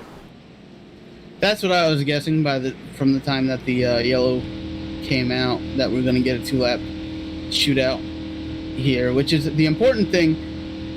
Let's not forget, without the green-white checkers, that if a yellow comes out in that first lap, which is very possible with how aggressive everyone's going to be, whoever's got the lead is going to take the win, and that puts Krasnowski in the situation he's going to want to be in.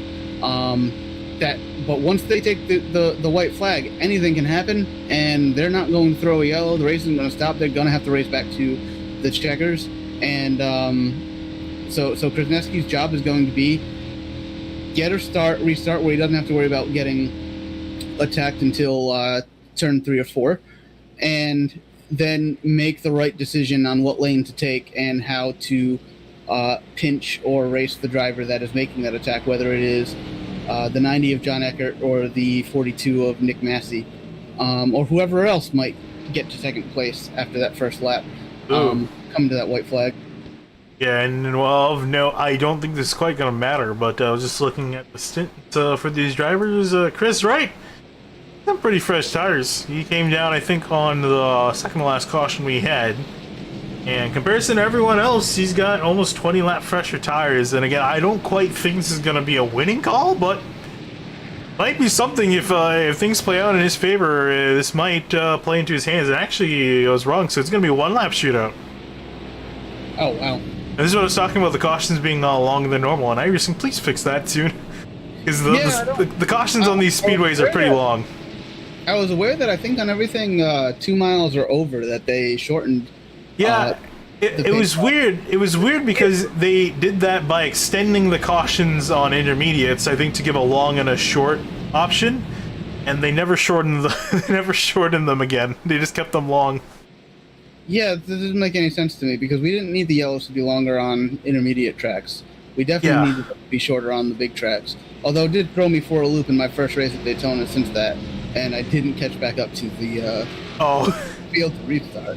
But about half the cars were down the backstretch when everybody was restarting. But that's its own thing. That was our own fault. But yeah, these yellows seem to be taking a little bit longer than they should compared to where they were. But we'll see. Should get 1 to go here. Yeah, we should definitely get 1 to go here. And I want to say this race is in Krasnowski's hand. I don't know. I mean, he just has to nail the restart, but once he's on the backstretch, he's kind of a sitting duck. Lights are off. We're going racing next time by. This is Krasnowski's race to lose. If he needs to, I would imagine he's going to pull some kind of trick out of his hat for the restart. Quick question: Can you verify something for me? Because on my end, it's showing that it added an extra lap. I see iRacing has added an extra lap, 121. Green-white checkered, 1 of 2 attempts. So we do have green-white checkers. Okay. That was weird, because I remember seeing it was disabled. Okay, so good, we do have green-white checkered. Okay. So that changes everything, but so this will be a 2-lap shootout here. Yeah, so this goes back to what we were saying before. Krasneski's going to have a good first lap. He's got to make the right decision coming down the front stretch on lap on coming to take the white flag on what lane to take and how to fend off whoever it is that's challenging him. Absolutely, this is going to be really tough for him now. One lap would have been pretty easy. 2 laps is going to make his job a lot harder here as everyone's getting double filed up. This could very well be the last restart of the race, but with $500 on the line, I have a hard feeling believing that as we see the pace truck turn off on a pit road. It's going to be in Krasneski's hands here, leading the field down, and he's immediately going to jump the gun. Green flag back in the air here at Vegas. I don't know about you, but I'm not lifting. Yeah, I'm not lifting either. We'll have to see. Great restart for the 12 car, the 48 of Massey trying to get him behind. So he might be under attack before we get to turn 3. Have to see here. You see Massey with a big run. Where's he going to go with it? Here comes John Eckert as well. He's also got a big run, but where does he go? He's going to have to try to dive up the inside. Which lane you going to block? The Krasneski's going to take the outside lane. Eckert's got some fresh air to work with on the bottom. Here they come out of turn 4. Looks like we're going to complete the lap. White flag in the air. White flag, 1 to go. Everyone's all over each other. Let's see where this turns out. Oh, this is going to get spicy here as you see Brandon Key almost make contact with the 90 of Eckert to the inside. They're going to get really tight with each other. They're going to be wrecking off of turn 2. Big wreck. It's between Eckert and the 12 of Krasneski going into turn 3.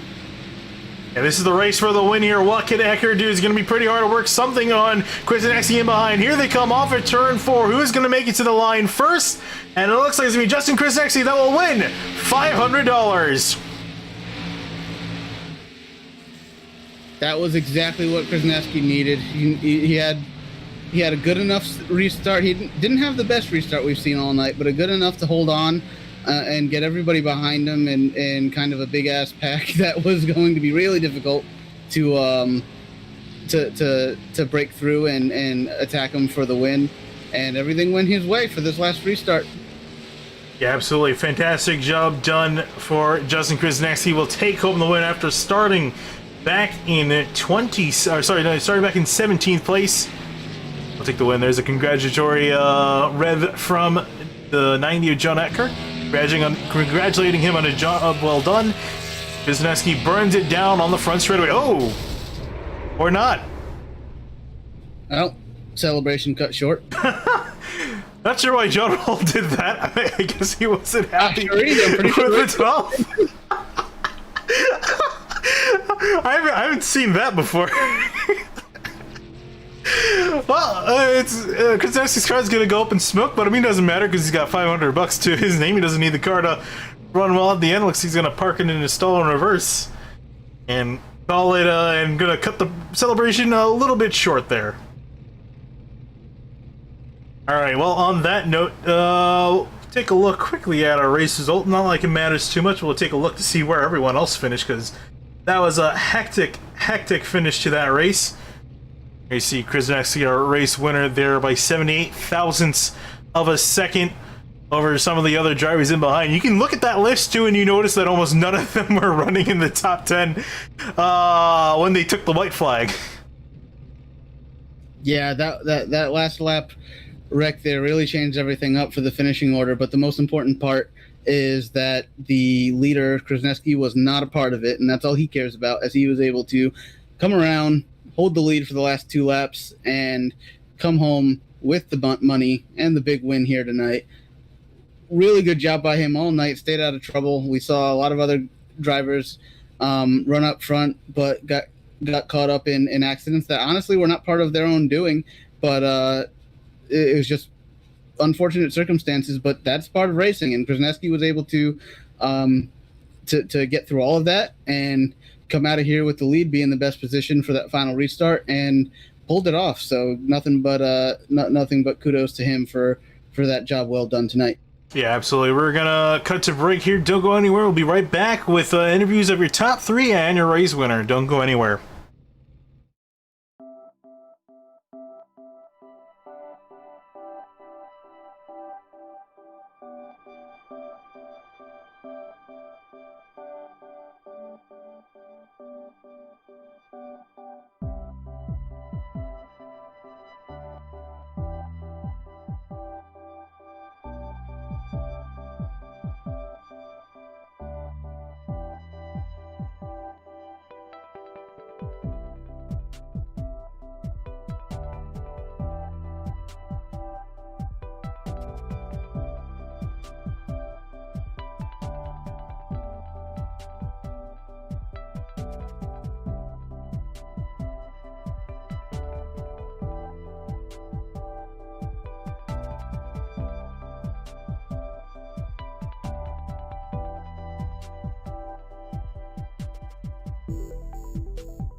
Welcome back, and we got Justin Krasinski. Sorry, no, we got Josh Robin. Apologies to that. We got Josh Robin in the 2-car finish in third. Josh, I honestly have no idea where you were running when we took the white flag, but I'm probably sure that it wasn't in third place. Walk us through how that last restart in particular went for you.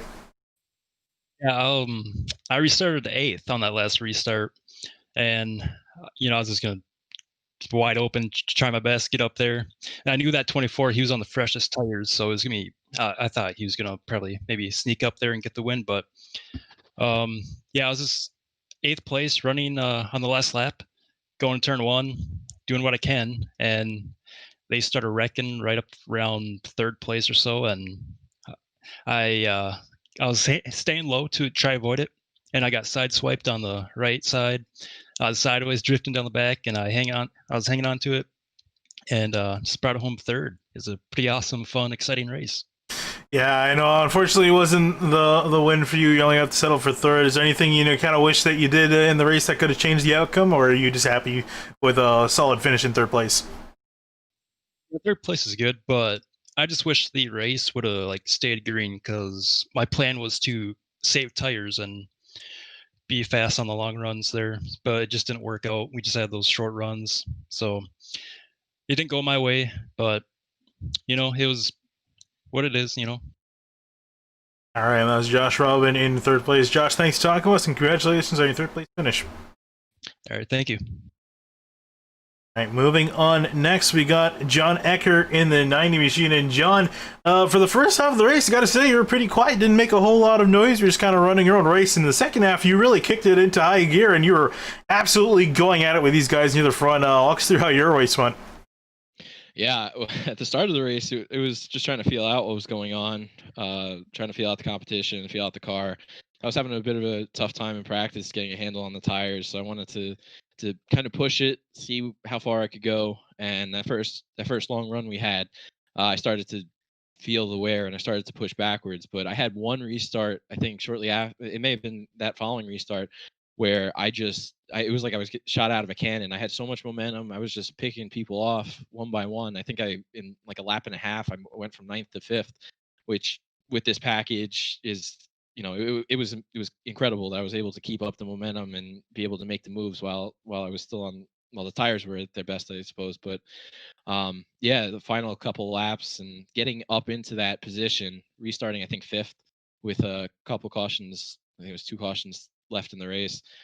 Just being there, being in that position, I had a feeling that anything was possible. And then being behind the 48, especially in that last run, it was like the 3 of us were lined up. We were all pushing each other past the 12. We were just trying to make the ground, and it had a feeling that it would come down to the 3 of us in the last restart, and it did. Unfortunately for the 48, that he got crashed, but I gave it one final go going into turn 3 in the white flag lap, but just didn't have enough. Wasn't close enough. Yeah, unfortunately you weren't, but I mean, hey, you still got second place, Josh. John. You all have J's in your name. I was getting a little confused there. But thanks for talking to us, John, and congratulations on your second place finish. Yeah, thank you. And I just want to thank Robert Hill, too, for helping me through all this and getting me into this event. So, and thanks for broadcasting it, and to the admins for hosting this great event.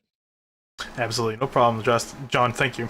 No problem. So still getting mixed up. All right, last but certainly not least, we got your race winner, Justin Krasinski. And Justin, man, what a race you ran, especially in the last half of the race. Pretty much did everything you needed to get done to take the win. Yeah, it was an interesting night. We really didn't have the speed to run with Rucker and Josh and Nick and Chris and Delicato and some of those guys, but we hung around, stayed out of trouble for the most part, and we were just kind of in the right place at the right time and made good moves. Yeah, absolutely. And kind of walk us through what was going through your mind on the last restart, obviously with so much money on the line. It really makes you nervous, but what was your plan for trying to get things done for that last restart? Well, I've done a lot of league racing with both Johnny and Nick, so I knew they weren't going to do anything, crazy. But I knew I had to get a good launch, get to turn 1 straight, make sure we had a good entry there, get to 4th gear, all that stuff. But then I was kind of a sitting duck, honestly. If they would have gotten singled out, they could have gone by me whoever they wanted. But the way it turned out, Johnny got a great 1 and 2, got to the inside of Nick, and them being side by side, Johnny was never going to clear 2 cars on the bottom of 1 corner. So we were just able to use a little bit of top momentum, and they wrecked off a 2 behind us, and we were able to just beat Johnny back and pick up the payday. So I guess I got to buy dinner. Indeed, you do. Well, you got a lot of money to work with, Justin. Thanks for talking to us, and congratulations on your win. Thanks, guys. Got to thank Puck Pass Podcast for putting me in a race car, and Damien. We weren't supposed to be in this event, and thanks to you guys at Sim TV as always for the great broadcast. Absolutely no problem, Justin. All right, and with that, that's pretty much going to wrap up the race. We'll take another look at the finishing order of this race. And Eric, got to say, these guys put on a really good show, especially in those last 10, 15 laps. Yeah, I mean, if you showed me the first 60% of this race and then showed me the last 20% of this race or so, I would not believe they were from the same race. They were so different. They much of the race, everyone was very much looking for their own space to race, just worrying about track position, making sure their tires were staying on, and then we get that yellow with about 20 or 30 to go, and everything just changed. Everyone just flipped the switch to, okay, time to go, money's on the line, got to make it happen now. And we saw some more action that I think a lot of people would have preferred to see, particularly those who were involved in the wrecks that happened. But everyone wanted it, and everyone was doing all they could to make sure they were in position to take it home at the end. And ultimately, Krasnetsky was able to do the best job of that. And you got to commend him for his efforts tonight, holding off on those last few restarts and making all the right decisions when it counted most, to be able to take home this win and the prize that comes along with it. So big congratulations to him. Congratulations to everybody else who had a good showing tonight. And the organizers. This was a fun event to call, fun thing to be a part of. And I look forward to seeing more of them happen with all these drivers. And it was a really good race all the way through. So no complaints here. Yeah, absolutely. And my name is Finny Nakuna here with Eric Mickey covering this event tonight. Really great event put on by Belly Up Sports. We're Sim TV, and we'll be signing out for tonight. Thank you for watching.